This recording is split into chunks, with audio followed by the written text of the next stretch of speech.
Double engine की सरकार है और हमेशा महिलाओं के सशक्तिकरण की बात करती है, महिला की सुरक्षा की बात करती है और एक बेटी के साथ इस तरह की घटना घट जाती है, बहुत ही दुखद है। सरकार कोई कार्रवाई नहीं कर रही है। कुछ मीडिया के कुछ न्यूज़ चैनल्स ये वही इस बात को पुरजोर तरीके से उठा रहे हैं और सरकार के कान पे जू भी नहीं रेंग रही है। एनडीए की जो सरकार है इसमें बिहार में 70,000 से अधिक हत्याएं हुई हैं। आप चुनाव के समय जंगल राज का राग अल्पाइएगा और फिर बाद में आप बिहार में निवेश लेके आइएगा। एक एक महिला को 10,000 रुपये दे देते हैं चुनाव के वक्त, चुनाव के दरमियान भी। लेकिन अब विधि व्यवस्था पे बात करेंगे नहीं। कितनी हमारी माँ, बहनें, बेटियाँ, माताओं के साथ यौन शोषण हो रहा है, अपराध हो रहा है, सामूहिक बलात्कार हो रहे हैं। जो सत्यता अभी डीजीपी के नेतृत्व में ये जांच कमेटी चल रही है और हर बिंदु पर पूरी जांच की जा रही है। ये एक व्यक्ति और एक बच्ची का मामला नहीं, ये बिहार की बेटी की अस्मिता की बात है और इस तरह के दरिंदों को माफ नहीं किया जाएगा अगर जो पुष्टि होता है। इस संबंध में जो भी पीड़ित पक्ष है उनके परिजन से जुड़े हुए लोग हम लोग के संपर्क में भी रहे हैं, तो जो न्याय के लिए जो मुकम्मल कार्रवाई होना चाहिए, एक समय सीमा के तहत ऐसे दानवाद व्यक्ति को जिसने ये कुकृत्य किया है उसके खिलाफ कठोरतम कार्रवाई सुनिश्चित हो। देखिए, लंबे समय से नीट छात्रा का न्यूज़ में हम लोग देख रहे हैं और ये दुर्भाग्य है कि एक तरफ डबल इंजन की सरकार है और हमेशा महिलाओं के सशक्तिकरण की बात करती है, महिला की सुरक्षा की बात करती है और एक बेटी के साथ इस तरह की घटना घट जाती है, बहुत ही दुखद है। और उस परिवार के साथ महिला होने के नाते और एक माँ होने के नाते मेरी संवेदना है और राष्ट्रीय जनता दल हमेशा उस परिवार के साथ खड़ा है। और देखा जाए तो सरकार कोई कार्रवाई नहीं कर रही है। कुछ मीडिया के कुछ न्यूज़ चैनल्स ये वही इस बात को पुरजोर तरीके से उठा रहे हैं और सरकार के कान पे जू भी नहीं रेंग रही है। और अभी आप देखिए किस तरह से उसके परिवार के लोग कह रहे थे कि इसकी कार्रवाई होनी चाहिए। जो हॉस्पिटल में उसका इलाज हुआ, प्रॉपर तरीके से उसका इलाज नहीं हुआ और जो एक थाना अध्यक्ष थी उनके खिलाफ भी परिवार का था कि प्रॉपर तरीके से उनका कंप्लेंट नहीं सुना गया या उसकी जांच नहीं की गई, तो कार्रवाई होनी चाहिए। जो लोग दोषी हैं उस पर कार्रवाई नहीं होनी चाहिए। मेरा तो ये कहना है कि शायद सुनने में ये आया है, मुझे पूरी जानकारी है नहीं, कि परिवार के लोग सीबीआई इंक्वायरी की मांग कर रहे हैं, तो सरकार को सीबीआई इंक्वायरी सौंप देनी चाहिए ताकि सही तरीके से उसकी जांच हो करके। और ये कोई पहली घटना नहीं है। आप पिछले 10-12 दिनों में देखें तो लड़कियों के साथ, महिलाओं के साथ 5-6 घटना इस तरह की देखने को आई है, अलग अलग जिलों से आई है, तो कार्रवाई होनी चाहिए। और अब तो सरकार डबल इंजन की सरकार है। आप यही खौफ दिखा के आए हैं कि राष्ट्रीय जनता दल आ जाएगा तो इस तरह की घटनाएं होगी, और जब से ये सरकार में है तब से इसी तरह की घटनाएं देखने को आ रही है। कहीं भी गोली मार दी जाती है किसी को, अपराध बढ़ा हुआ है, महिलाओं के साथ सबसे ज्यादा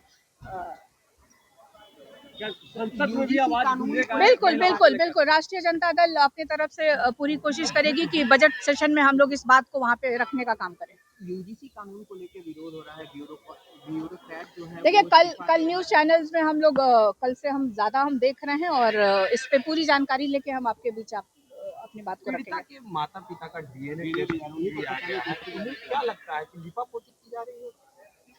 अब पीड़िता के माता पिता का डीएनए टेस्ट क्यों किया जा रहा है, ये मुझे समझ से परे है।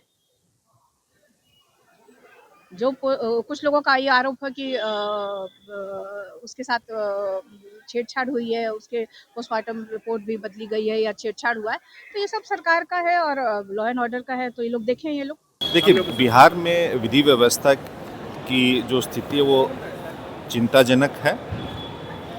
आप नेशनल क्राइम रिकॉर्ड ब्यूरो के आंकड़े उठा के देखिए पिछले 20 साल के। अभी कोई चुनावी समय तो है नहीं, हम तो चुनाव से पहले भी कहते आए हैं। पिछले 20 सालों में एनडीए की जो सरकार है इसमें बिहार में 70,000 से अधिक हत्याएं हुई हैं और ये उन लोगों के लिए भी आत्मचिंतन और मंथन का समय है जो कि दिल्ली से कुछ नेता चुनाव में यहाँ आते हैं, जंगल राज की कोरी कल्पना की कहानियाँ यहाँ सुनाते हैं, लोगों को डराते हैं, बिहार से निवेशकों को दूर भगाते हैं। अब चुनाव के समय जंगल राज का राग अल्पाइएगा और फिर बाद में आप बिहार में निवेश लेके आइएगा, जो बिहार को बदनाम करते हैं। उन लोगों को अपनी ही सरकार के जो नेशनल क्राइम रिकॉर्ड ब्यूरो के आंकड़े हैं उन पर बैठकर अब मनन करना चाहिए। जिस मशीनरी की बदौलत आप चुनाव प्रबंधन कर सकते हैं तो आप अपराध प्रबंधन भी कर सकते हैं। आप 35 दिन में 41,000 करोड़ रुपए बांट सकते हैं, लोगों के वोट खरीदी कर सकते हैं। तो आप कानून व्यवस्था पे पूरे बिहार में कितने सीसीटीवीज लगे हुए हैं? इनके पुलिस स्टेशंस में सीसीटीवी नहीं है, लेकिन एक एक महिला को 10,000 रुपये दे देते हैं चुनाव के वक्त, चुनाव के दरमियान भी। लेकिन अब विधि व्यवस्था पे बात करेंगे नहीं। कितनी हमारी माँ, बहनें, बेटियाँ, माताओं के साथ यौन शोषण हो रहा है, अपराध हो रहा है, सामूहिक बलात्कार हो रहे हैं। ऐसे केसेस में पुलिस का दोष सिद्धि दर क्या है? जो गुनहगार होते हैं उनको आप आखिर तक क्या सज़ा दिला पाते हैं? अगर भूले भटके पुलिस किसी को गिरफ्तार भी कर लेती है तो 2 महीने में वो जमानत लेके फिर बाहर आ जाता है और उसका फिर मनोबल बढ़ जाता है। तो इसलिए हमारी ये करबद्ध प्रार्थना है इस सरकार से कि आप येन केन प्राकरण सत्ता में आ गए हैं, काबिज हो गए हैं, 20 साल से आप कुंडली मारे हुए हैं। तो अब आप ये जो जंगल राज का थोथा राग है, ये जो थूक के पकोड़े जो आप उतारते हैं जंगल राज के नाम पे, इनको आप गटकिए और विधि व्यवस्था पे काम करिए। देखिए, पूरी तरह से न्याय मिलेगा। जो दोषी होगा पूरी तरह से उसकी सत्यता को उजागर किया जाएगा और कार्रवाई होगा। सरकार सजगता के साथ बिहार के मुख्यमंत्री नीतीश कुमार जी के निर्देश पर पूरी जांच हो रही है और इसको हर हाल में उजागर होगा।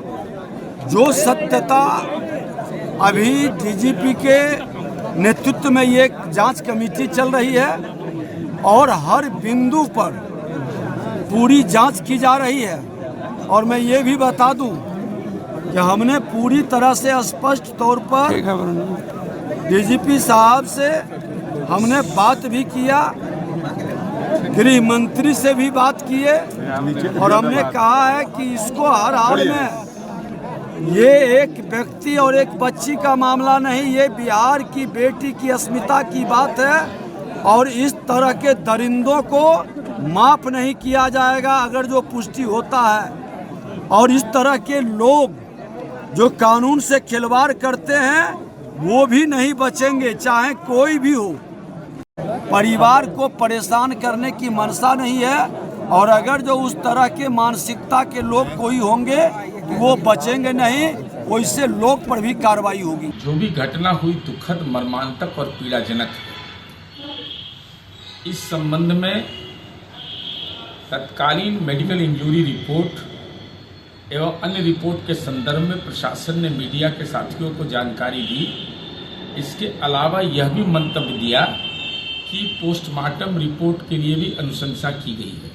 पोस्टमार्टम रिपोर्ट आने के बाद साक्ष्य मिले हैं और ये निश्चित रूप से हम सब के लिए चिंता का विषय है।